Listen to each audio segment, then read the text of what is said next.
I spoke with the former president of Costa Rica, Laura Chinchilla. Laura Chinchilla, thanks so much for joining us. Thank you very much. It's a true pleasure to be with you today. Now, during your presidency, you hosted President Xi Jinping in Costa Rica. That was a visit in 2013 that resulted in a free trade agreement between Costa Rica and China. The countries, of course, now also share a strategic partnership. How would you say relations have evolved? Well, trade and investment between Costa Rica and China have evolved from minimal interaction to a strong partnership, with China becoming Costa Rica's second largest trading partner. And that happens following the 2011 free trade agreement. This bilateral agreement has allowed our trade to grow at an annual rate since then of about 10% every year. So yes, it has been very important, not only in terms of how trade is growing, but also in terms of giving us the opportunity to diversify our exportable offer. So the general balance is quite positive for both countries, but especially for Costa Rica. Now, of course, the world will be watching China's upcoming two sessions meetings. Lawmakers are expected to implement the 15th five-year plan, which emphasizes high-quality development. There'll be a big focus on things like technology, energy, and development in the digital sector as well. What are your hopes for these meetings? Well, of course, it is going to be a very positive, very positive to hear about the kind of domestic measures that China will emphasize during those meetings, like the ones you already mentioned about incentivizing innovation policies to boost economic growth, and its commitment with strengthening the clean energy sector. We need to recognize that China is currently recognized, or is considered as one of the global leaders in terms of technological development in general, and especially in green technologies. But in addition, we will love to hear about China commitments in supporting through bilateral cooperation and also through the multilateral system with other countries, the less developed countries, in promoting their commitment with clean energies and a innovation-based development patterns.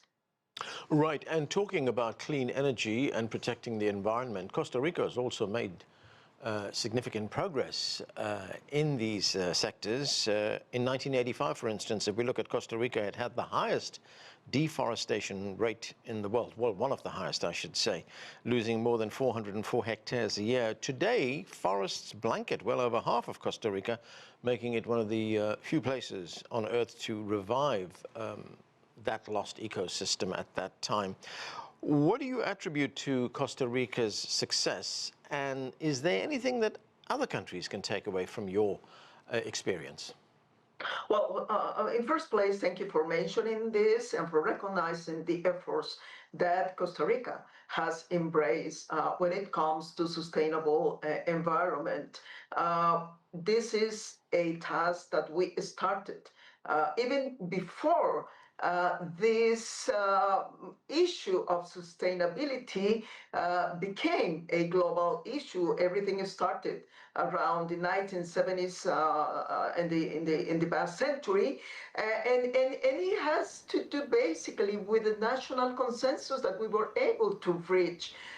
Besides the policies in terms of protecting important parts of our territory, in terms of innovating on financial and fiscal instruments, we invested in education. So sustainability is, I will say, that is part of the Costa Rican DNA. Every government that is elected brings even stronger policies to continue with this path in favor of sustainability.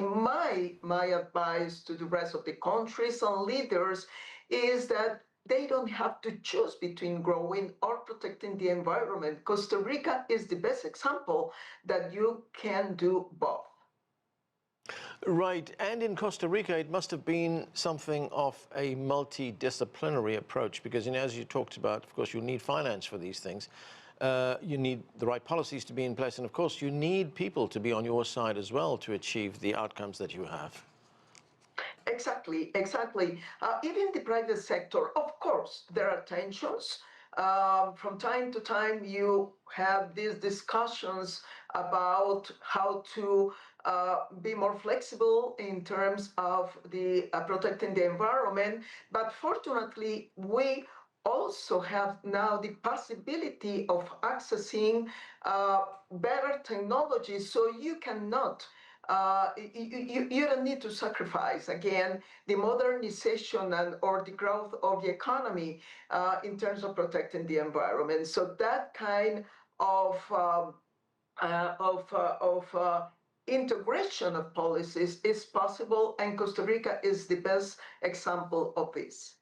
Right. You mentioned a moment ago that China is now the world's largest manufacturer and exporter of new green technologies. We talk about solar, wind, and of course, electric vehicles. And Costa Rica has embraced Chinese electric vehicles.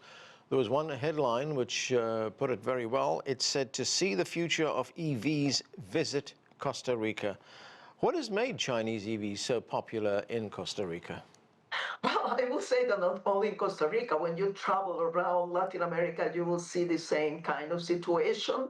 But in our case, yes, the market for Chinese electric vehicles is growing. And I will mention especially two important, probably, elements that explain this situation. One is government incentives that promote electric mobility.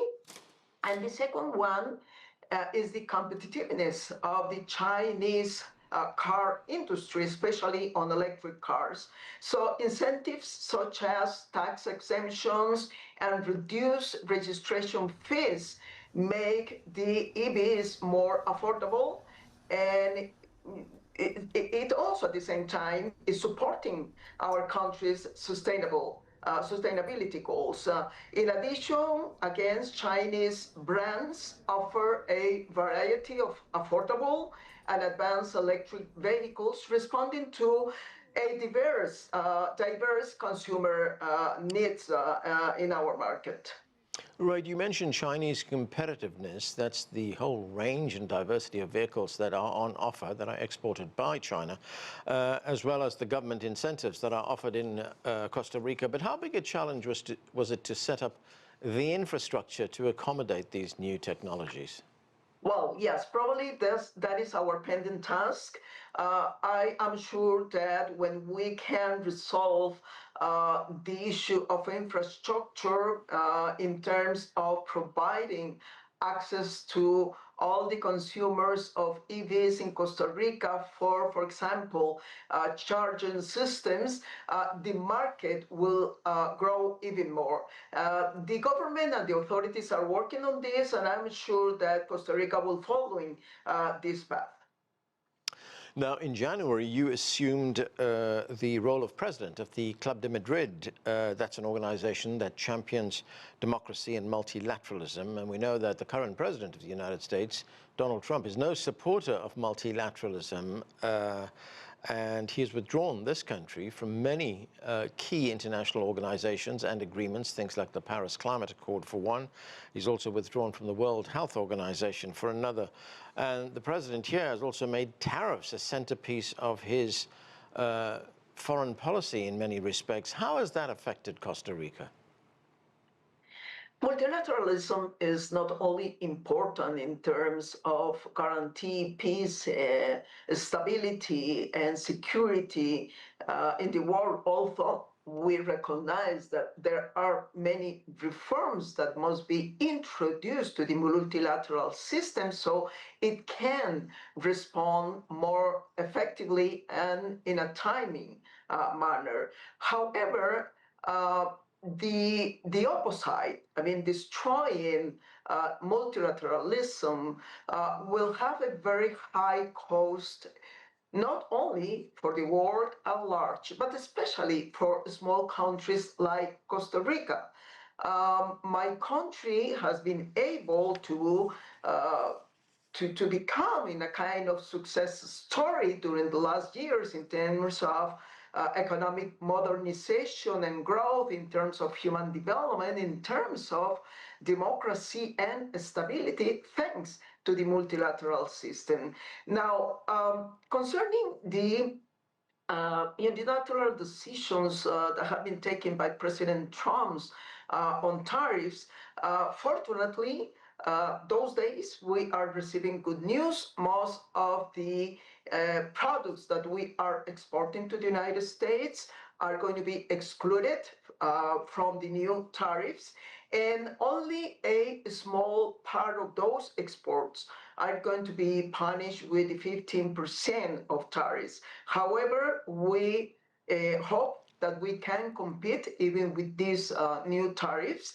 And I will say that probably the most concerning issue is certainty. We would love to have more clearer rules, because certainty is the most important element for investors to make their decisions when they decide to come to Costa Rica.